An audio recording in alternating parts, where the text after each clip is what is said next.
Aisee, katika hii issue inayoendelea mtandaoni ya kwake Mac Voice, mwaka jana ilikuwa ni kama utani baada ya kusemekana kuwa ametoka kwenye lebo ya Next Level Music ya kwake Rayvanny. Kuna madogo walifanya content kwa mtindo wa comedy. Wa kwanza alikuwa Ngosha Bulembo. Hemu iangalieni hiyo content yake.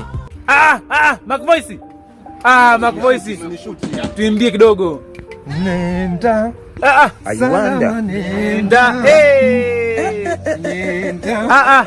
Kamwambie nenda. Sasa mbona unajificha Mac Voice? Unajificha. Brand Next Level unajua. Sasa Mac Voice, sisi tuna show Rukwa. Niongezeni kachumbari.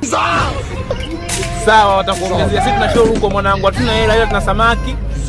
Tuna samaki kama watatu migebuka. Sato hamna.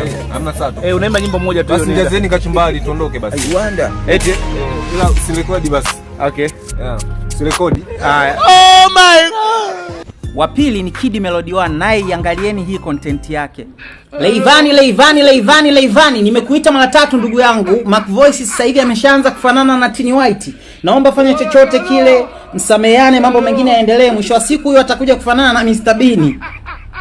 Lakini all in all, jana ndo umekuja kutambulika ukweli. Ye mwenyewe Mac Voice kauongea ukweli kwenye interview aliofanya mjini FOMYC kwa wanachopitia wasanii ambao wanakuwa wako ndani ya lebo. Ni huzuni kwa kweli.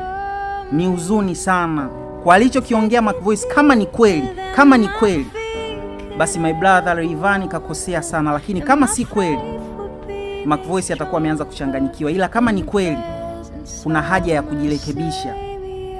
Mabosi wote ambao wanawasimamia wasanii wadogo, inaumiza sana, inaumiza.